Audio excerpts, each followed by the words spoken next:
when it comes to building these decks rather. Hotform, Nexus Champ Sarad, obviously a little bit slower in tempo, but provides additional resources, whereas Jab, he put that Grand Crusader in there as a replacement to Sylvanas, he said, because he wanted to just keep crushing people. He wanted to run them over. Sylvanas is great when you're playing from behind. Grand Crusader just gives you resources. I can't wait to see that, but obviously we're going to open up here with Jab on his signature Hunter versus Hotform playing Patron.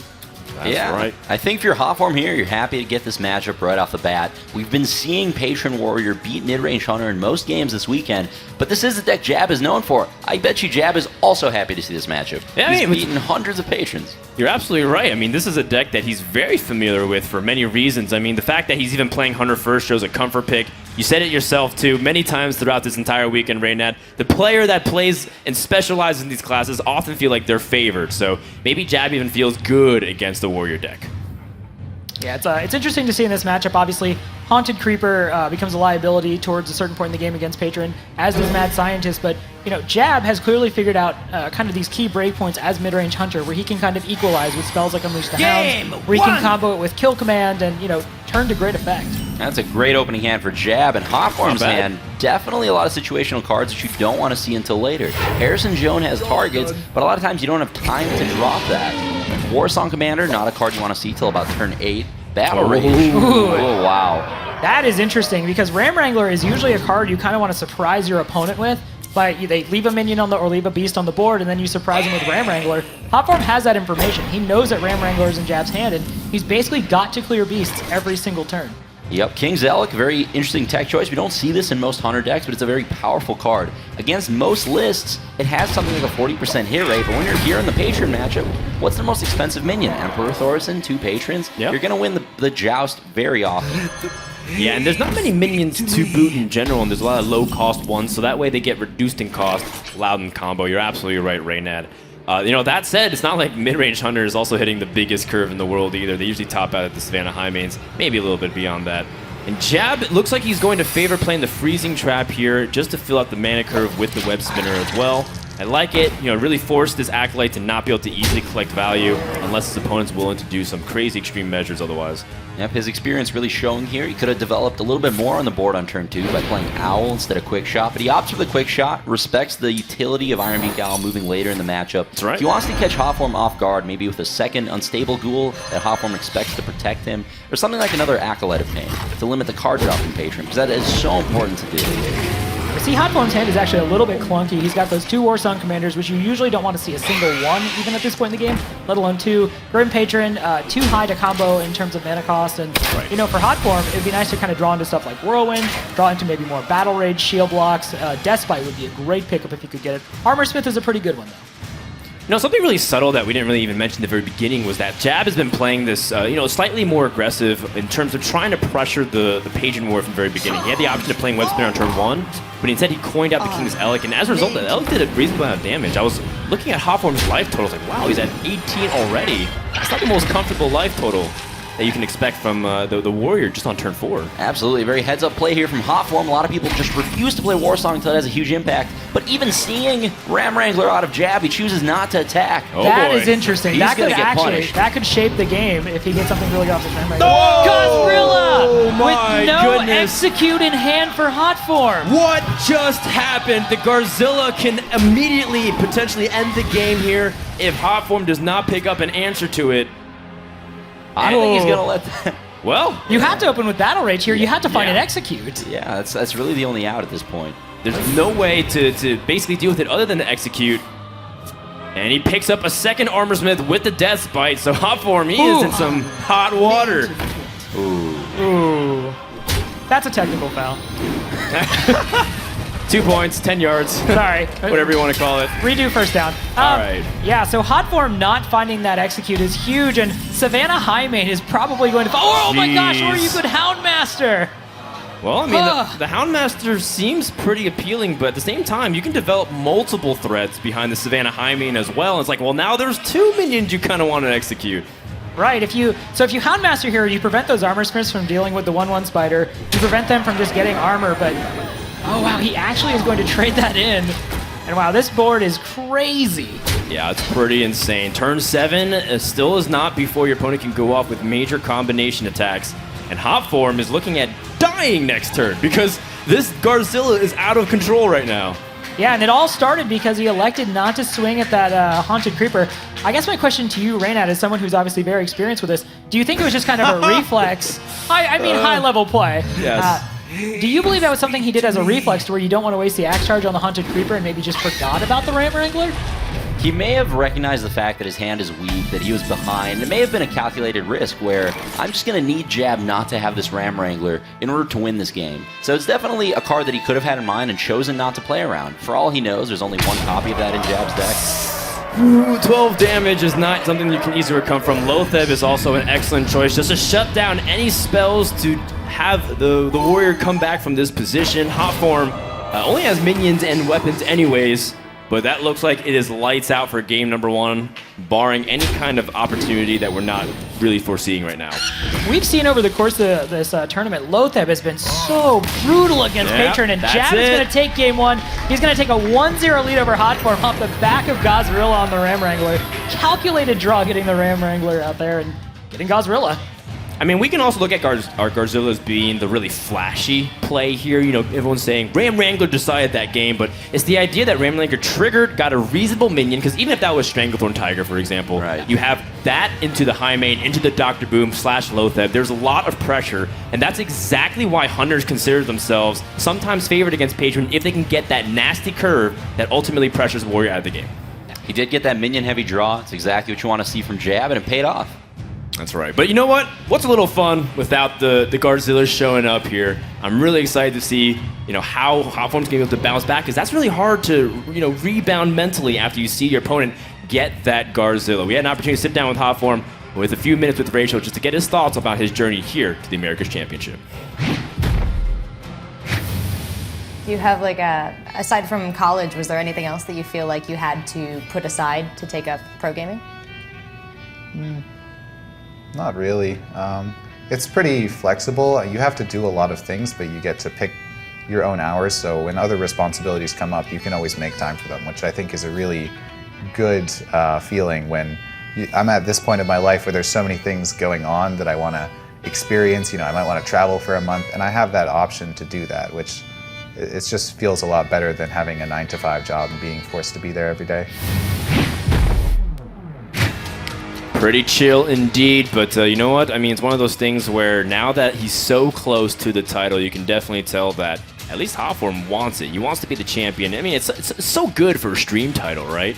Top finisher in America. Come watch my stream, whatever I'm doing. Definitely is. Yeah. He really sold me on the whole streaming thing. Sounds like a great gig. Yeah, you should try it sometime, Reina. One of these days. Yeah, that's right. It's a very positive and uplifting experience, I hear. Well, that wraps up game number 1. Jab is off to a very quick lead. And going to game number 2, we're going to go off with what Robert predicted from the very beginning. Tempo Mage Mirrors. This is an exciting one to watch. Obviously, there are a lot of cards that do a lot of different things. Flamewaker is, again, kind of the key building block for Tempo Mage. Flamewaker comes out, you utilize cheap spells to just go ahead and go off with tons of burst damage. But for each player, there's kind of these different cards. We see Jab, if I'm remembering this correctly, does not run Archmage Antonitis because it's a slower card. It requires you to have those cheap spells in hand. And Ragnaros, however, 8 mana, it immediately does something. You don't need spells to activate Señor del Fuego. Yeah, it hits my opponent's Haunted Creeper. That's kind of what Ragnaros does for me. I don't know about you, Ray. Oh yeah, Haunted Creeper, natural predator of Ragnaros. The direct counter. That is what it says on the card. Will target nearby Haunted Creepers. So obviously, Jab has Ragnaros, which is an interesting card. Grand Crusader. He has Blingtron, which I'm actually coming around to, really, this school of thinking. Blingtron, on average, is usually going to give you somewhere between, 6 to 7 points of damage, which that's basically like an extra fireball over 2 turns. And on Hotform side, he's got the Nexus Champion Sarad, which is a great way to just fill up your hand with more useful spells, hopefully. You hope you don't get Deadly Poison, hope you get that 3rd fireball, but it's more resources overall, and it has great synergy with Flamewaker. Deadly Poison, maybe not so bad if you have Blingtron kind of giving you a weapon, right? So How I think it's crazy would that be if this comes down to Blingtron and Deadly Poison? We've seen equally wacky things so far. And tracking into Fireball, how does that happen? Not every day. Not every day indeed. That Scientist draw, though, oh my god. That was huge. Completely swings it. This is a 50-50 here to kill the Scientist with Arcane Missile, and Jab really needs this to happen. He can't afford to let that scientist deal with his Sorcerer's Apprentice. It's so key that that sticks around. Right off the bat, I mean, this matchup, like most fast ones, does come down to who gets early board control. Mark of Nature versus Demon Rat. So these are actually pretty, like, reasonable draws for both players. There are circumstances with either of these tools would be extremely useful. Wow, actually forgoes Arcane Missiling, doesn't want to deal with the 50-50 there, as you pointed out, Raynad. And yeah, that Mad Scientist is going to come out and Demon Rat. That's right, Demon Rat clears the board. It deals 2 damage to everything that's not a demon, which happens to be literally everything in both these players' decks. It's tough to play around that one. No, we can't really play around that kind of AoE. Not to mention the secret has also been pulled from the deck and put directly in play, which has yet to be revealed to Jab. Now, Hotform can leverage this to say, like, maybe you can't play minions, maybe you can't play spells. Either way, he's going to go ahead and take initiative onto the board, and this is where this mage can struggle if it can't fight back effectively. Yeah, that was a pretty great draw there Yeah, for Jab. absolutely. That lets him Wow. proc that Mirror Entity the turn before he wants to play Grand Crusader, deal with both minions, and it's a 3-3. Not bad. Cherry on top, he has the board now and a developed mana win. That's right. That's right. Now his opponent has to spend turn responding right back, which Hotform does have in the form of the Flame Cannon and the Flame Waker. This is about to be a devastating Flame Waker. Hotform's going to fill up his board with O2s, a Sorcerer's Apprentice, and a Flame Waker. I think That's right. that's a pretty strong line of play. It feels extremely powerful, not to mention that your Flame Waker is very well protected against any minion that will be dropped thereafter. He's got so many resources compared to Jab as well. Jab, obviously has that Grand Crusader next turn to play, but in the meantime, he's going to be facing down a very intimidating board Yeah. at the end of this. On the other hand, what if the Mana Worm survives? I mean, it's still a possibility now. Okay, there's a very low chance now. Mana Worm? No, Mana Worm's down. Sure. Grand Crusader just comes out immediately. Jab knows what he wants to do. Solemn, does this card only give Solemn Vigil? We have seen over the course of the That's the weekend, third time. Jab has gotten 3 Solemn Vigils off of 3 Grand Crusaders. Grand Crusader, obviously a card that adds a random Paladin card to your hand. Important to note, it's not just a spell. Obviously, it has been a spell this weekend. Right, it could get Tyrion. weapons. It can get Tyrion. A True Silver Champion I've seen before. Yes. Well, Wow. this is starting to become a runaway with Hotform's mage up against Jab. I mean, this is kind of the risk that Jab knows he runs. The Demon Rat ended up costing him tempo. And that's why a lot of people, liken this to calling a casino mage, because they feel like sometimes you're playing with fire a little bit too much. Yeah, and Jab is drawing some fire actually off the top of his deck, but doesn't really help him much, unfortunately. Yeah, as it turns out, double Flame Waker with a handful of spells, pretty effective. Yeah, particularly when they clear the board that effectively here. Fire Blast going to clear off the Sorcerer's Apprentice, and Hotform, if he just picks up a minion, will continue the pressure. Whoa. Good enough. Yeah, it works for me. It's very interesting. This deck, at least at this tournament, has been very mercurial for Jab. It hasn't had very consistent results. Obviously, Trump almost 3-0'd it in that first round. He went on, Jab won his last series with it pretty handily, but given the nature of the deck, obviously, it's going to have very different results in each series. It's been so fast and furious, too. I feel like neither of these guys are really waiting and hesitating with some of their plays. They're just going for it because they know this is what needs to be done. Ragnaros specifically needs to hit this Mana Worm, and not only that, but Flame Waker also has to have no spells triggered with its effect in order to end the game. That's what Jab was flirting with the idea when hovering over his Ragnaros. So we're going to see a taunted Mad Scientist that is the only play that's going to let Jab live for more than 2 turns. He knows that even if he plays Ragnaros, even if it shoots Mana Worm, I'm just going to get hero powered in the face and I have no life gain in my deck. Right. So he's aware of that possibility. This is the only possible out. Well, I mean, what is the secret that gets pulled out here? I don't know if it even really matters. I don't believe in this. Nope. And Jab goes ahead and concedes, and Hotform's going to tap the series 1-1. Yeah, that was fast and furious. Hotform evens it up, striking his mage off the table. A little sad for us, because I want to see cards like Nix's Champion Sarad in action. That said, a very important win to equalize here. And Jab is going to have to decide next whether he wants to proceed with that Druid or that Mage. Obviously, he favors the Mage, and I've spoke to him a bunch on this because a deck that's so, has the possibility for all these different outcomes. It's one of those things where you're at a stage like this, the America's Championship, do you really feel comfortable bringing it? He maintains it is absolutely a top-tier deck. He believes it can beat almost any matchup from Patron Mage to Druid, and he's very confident in it. Yeah, and unfortunately, it didn't really work out too much for Jab there. The Grand Crusader really didn't do anything. Spellslinger actually costed him, but he's still very confident in his cards because we got a chance to sit down him and talk about some of his choices for this tournament. What cards stand out to you as like the most different that you've chosen to be part of this mage deck? Okay, Grand Crusader, Blingtron, Arcane Blast. I don't think anyone really runs those cards very often. What made those cards stand out to you as something you want to involve? Well, they all are there for specific reasons. Like the Arcane Blast is there for the Flamewaker synergy. The Blingtron is there as like a finisher. It kind of serves as like a Pyroblast, but it's less expensive. And the Grand Crusader is kind of in place of other 6-drops like Sylvanas and Emperor, because Tempo Mage has problems with running out of cards. What decks do you think this mage is going to be strongest against? It's going to be strongest against Druid and Handlock, which are two of the most popular decks right now. All right, well, the series is evened up. He feels very justified in choosing some of his cards. We'll see his mage deck sometime this series if Jab continues the path to victory. In the meantime, like you were saying, Robert, there's a lot of available choices here from Hotform and Jab. Both of them are very comfortable in the decks. How do you think the Druids will play a role in here, Raynad, considering that we know each other's classes? I mean, it's a deck that's just very high power level. It can get those draws that beat anything, but it's not exactly favored against anything. Or maybe it's favored against everything, depending on how you look at it. Well, if you're good at making sure that you can follow the curve very aggressively, like what Hotform has the Wild Growth in, feels very good. Another mirror on the way, Druid versus Druid, but only one can win and strike off another important victory in this best-of-5 series.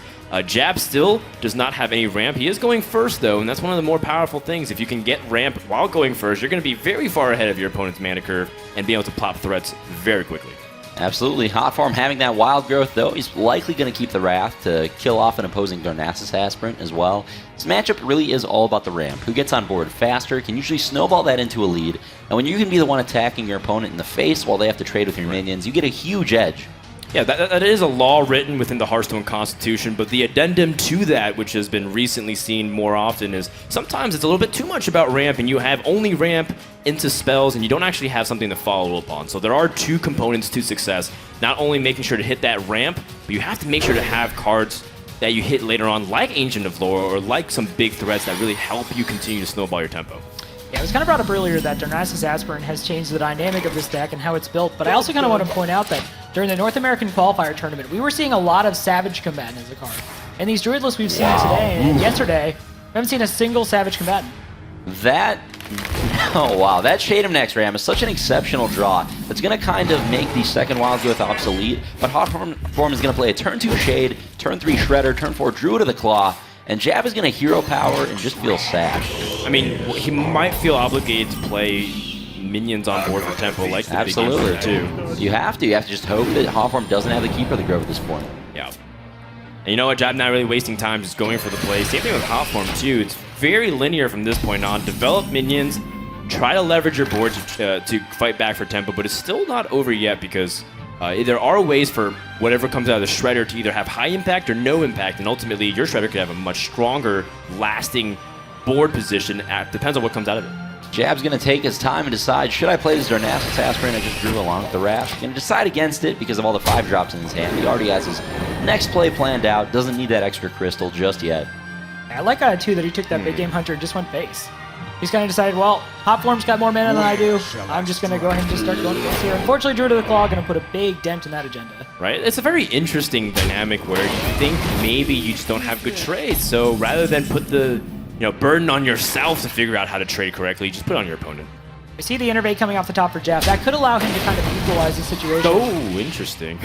That's a pretty good one, especially if he does put out that Druid of the Claw and the Druid of the Claw sticks. It's a very powerful, explosive card with Savage Roar. This Whirling Zap-O-Matic has Wind Fury, so it could do 6 damage, but if you buff it by 2 damage, also there's a lot.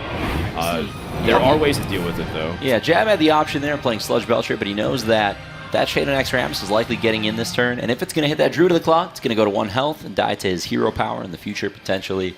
He's going to opt for the Claw.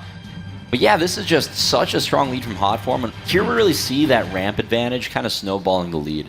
He gets to develop just a little bit more than Jab every single turn. That's right. What the Scorched Nature does is effectively allow him to barrel down defenses, and now it's a time to actually reveal the Shade here, get some good board position again, and force Jab to react, having known that he is... Oh, that's a big great draw. though. That Force of Nature is going to allow him to clear off those 2 minions, put 2 damage into the face, and more importantly, just kind of stabilize the board. While he's not getting to put anything down that'll stick for the next turn, it just allows him to deal with 2 health minions, which is not normally Dr. Boom. Having Jab already played that big game Hunter on turn 3, and most certainly not running a second one based off what we've seen so far. Yeah, that was a massive draw for Hotform. Especially considering Hotform was just sitting on Mana Ramp, a Savage Roar, and 2 tech cards. Yeah, so Hotform's going to add up his damage here. See that it is 17-ish. 18, I believe, with Hero Power. Not quite enough to justify playing Savage Roar just yet, but it really does change how your Boombot's trade. So a lot of times when you get a Dr. Boom, you get to actually attack with it. You see players use the Savage Roar immediately and not really wait for that Force of Nature. We've already seen him play one. It's unlikely that the combo is going to happen for a while, but he might just silence and get in here. He's going to play the role. Yeah, it's very clean too if the Boombot trades into the Darnassus Aspirant and then allows him to clean up whatever comes out here. Ooh. Well, I said clean, but I would have liked to see him. That's still pretty good. Yeah. There's a solid play. Yep. You know Jab doesn't have the big game Hunter. That 7/7 is going to stick. You've got another 2/4 on the board, and Jab's down to 3 cards, so... Jab's also on 8 mana, which means he can't play both of his minions this turn. What an awkward situation. And again, one of those things where even if he does play both minions, is he too far behind on the board? I think Jab is going to feel obligated to taunt up here. He's thinking, okay, what if I charge my Druid of the Claw at the face and I top deck Force of Nature? Could I make Hotform play in a way that's more beneficial for me compared to just taunting and kind of giving up the game? I think he is going to do that. Oh, no, he's going to take out the Keeper. This is also a reasonable line of play. Yeah, I think maybe he's considering about the ways he can just die next turn if he doesn't do that, if he had just one more Savage Roar. But he already did just use one, so that, well, yeah, and he draws a second, so. Jab recognizes that he's far behind. He's already seen a Savage Roar, Force of Nature. He's not really going to respect that burst, really, from Hotform because he can't afford to play around it. Yeah, at some point, obviously, as we've said before, it becomes about winning.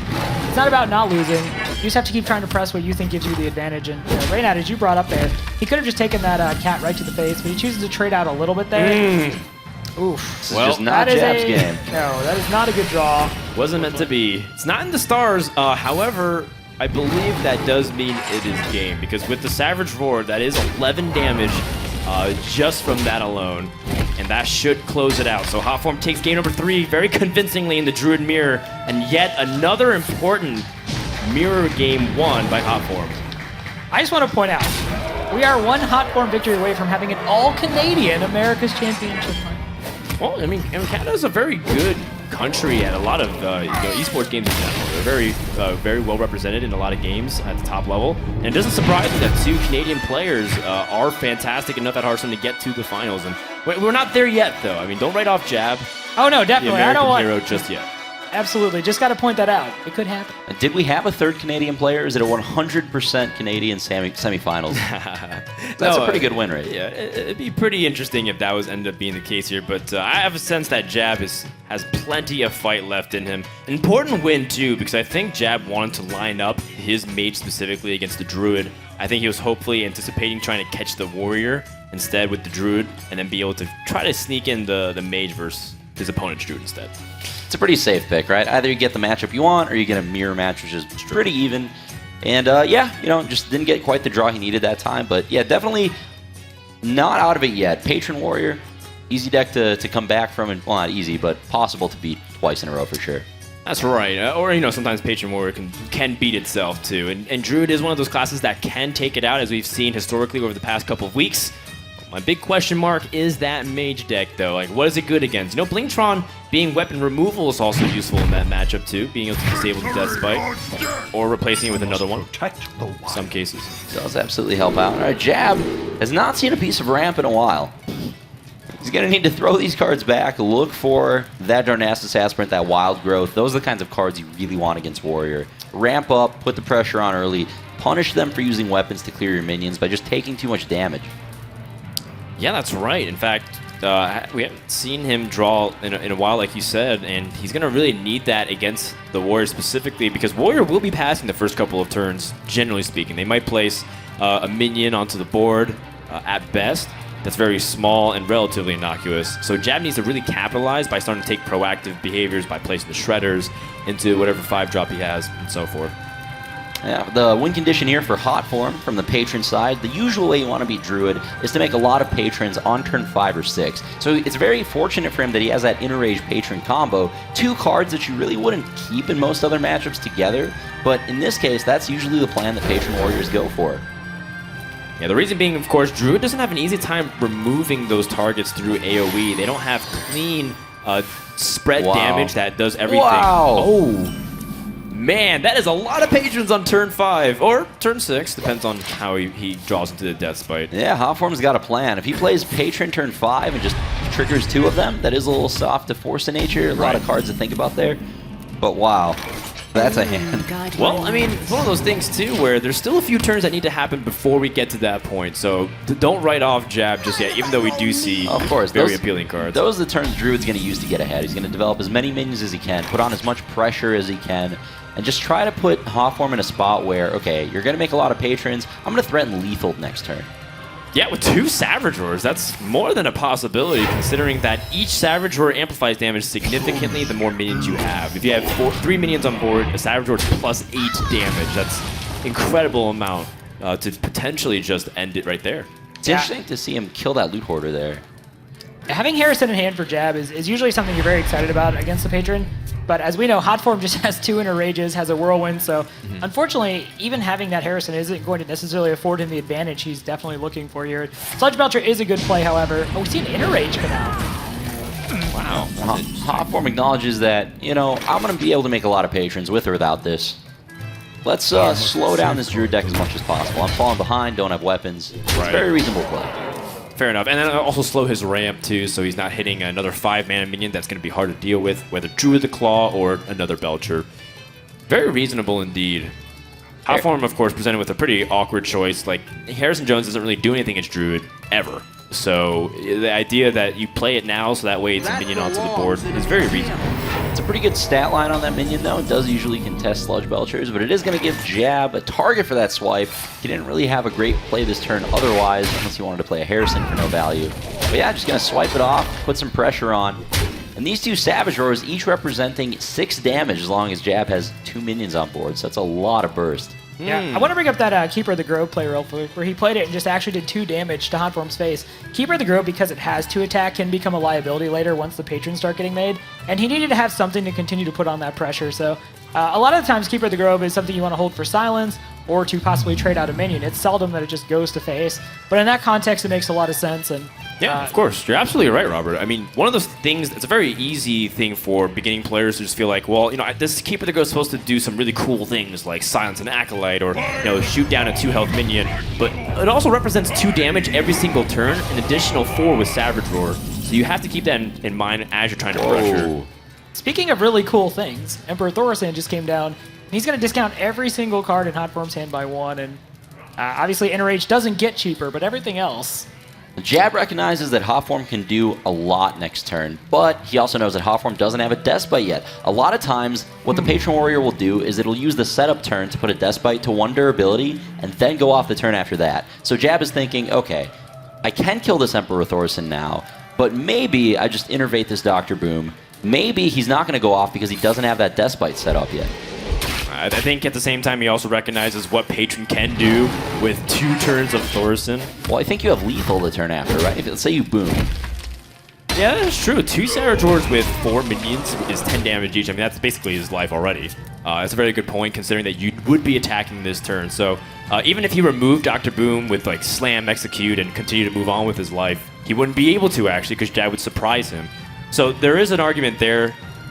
You know, at the same time, I have to kind of respect what Patron can do. So this is kind of what Jab wanted, and Hotform is going to respond by making some patrons with some good old Battle Rage value. Yeah, this is a ton of cards Hotform gets to pick up here. He doesn't have the mana to execute if he picks one of those up, so Jab is going to have 1 more turn of applying a ton of pressure, but this is a really solid aggressive play from Hotform. He's decided to take the board, threatening a ton of damage, picking up cards, and he's just making Jab. He's putting Jab on a very small window to close out this game before he takes it over. He's got 17 damage, and if he drew into a Force of Nature, that would have been the game. maybe that is his strategy. Maybe he just feels I have to attack one more time, or do I play cleanup? This is such a tough turn. I would have to say that in this situation, I feel like you just want to start going face, maybe play down the Dr. Boom, because if you do draw that Force of Nature next turn, maybe there's a chance you just kill him through that. Yeah, it's just, always one of those things where you don't actually feel that good leading so many patrons up.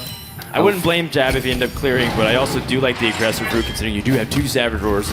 I really like this Innervate hero power play. A lot of people would have traded a minion into that patron, but Jab recognizes this Innervate is not going to change the amount of burst I can do next turn. I can play these 2 Savage Roars for 6 damage. Let's get it out now. Give Hotform 1 less minion. That said, Hotform is still in a really good spot now that he's on his turn with a full Grim Patron. Yeah. He can use to make copies. He's got Whirlwind in hand. He's got a Despite he can activate next turn. He's just got so many tools based off that huge Battle Rage. Hey, he literally will have it all by being able to have board presence, gaining life, clearing the board. And Hotform's prioritizing copying the patrons before the Whirlwind effect here. Absolutely. Just maximizing his board. He's going to get to execute this Dr. Boom. He really swings the game on this turn, and it doesn't look great for Jab anymore.